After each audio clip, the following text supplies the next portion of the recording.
Okay. This is Crescent Moon, aka... Yeah, I'm not gonna try and pronounce the whole name. This guy is the same age as me, so he was one of the top contenders at youth championships back in the day.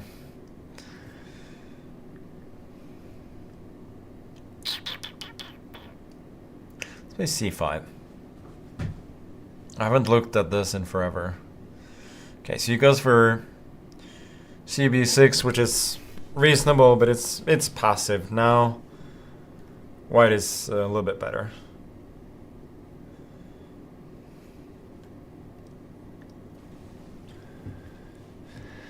And I think this one we can ignore.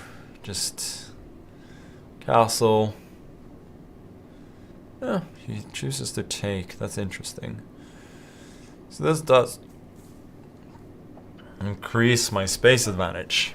Now I think here, take on h7, takes d4. I think that's a trade I'm pretty happy with.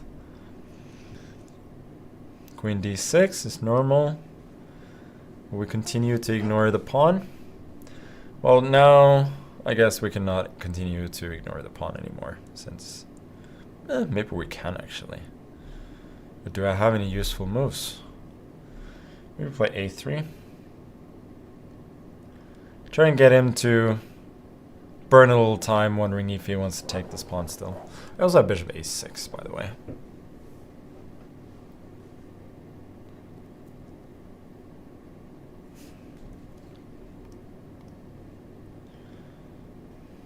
Rook c1 is a bit soft.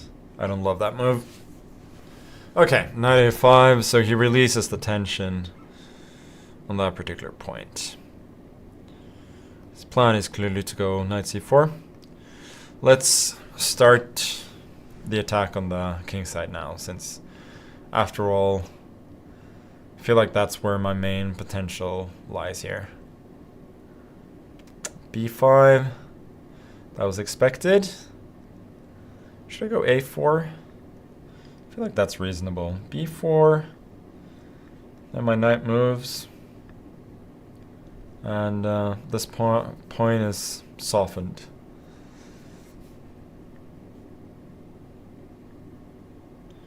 Okay, I guess I should take the chance to trade a pawn while I can. Just realized he can take here, which is pretty sloppy play for me, but he doesn't go for it. b3, knight a5, take b5, there's rook b1. Maybe this is good. No, it wasn't that good.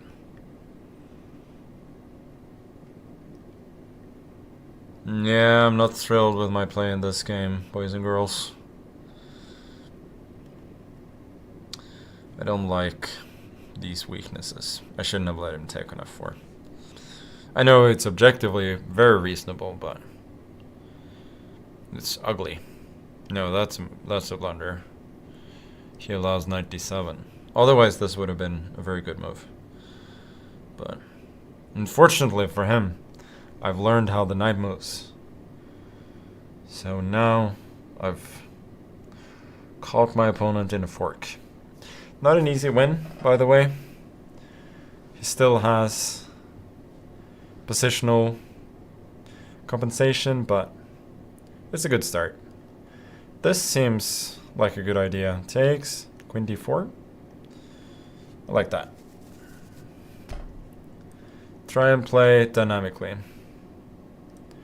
Knight f5, I got queen h8, king e7, and then I got knight takes d5, rook takes c8 later on, which simplifies the game to my definite advantage.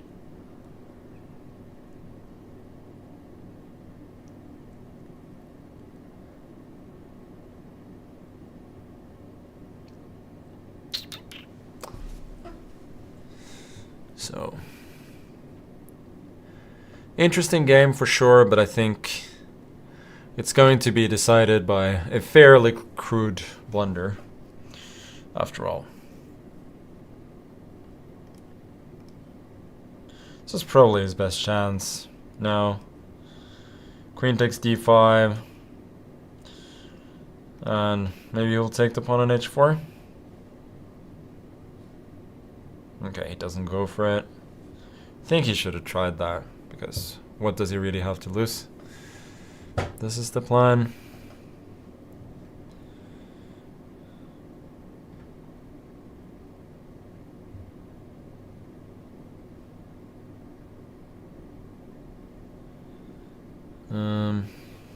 Yeah, let's go b4.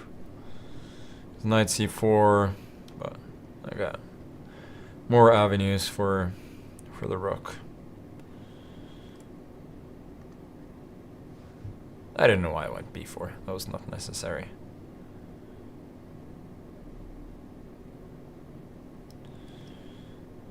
Let's put him in a pin. Here I got queen c5, so you cannot really run away.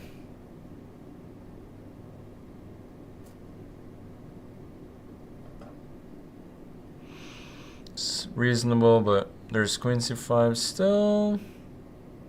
And then there's check and queen d2, and I just realized that queen c8 wins on the spot because of the pin. Otherwise I got rook a7 next. It's game over. Okay. Yeah, I don't think I was really better here. Maybe a4 was dumb.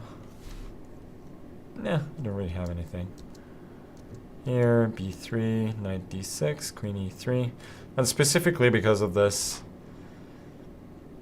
fork, then I actually am somewhat better. Yeah, you see, if I don't have that fork, I'm not doing well at all, but fortunately, and this was, d5 was nice and crisp, actually.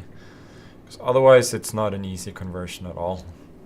But here I managed to simplify his pieces, doesn't get the same good squares, and yeah. If I'd been even sharper, I might have spotted this. And then if bishop takes d5, queen, rook takes c8, I win a queen. But what I did was plenty good enough.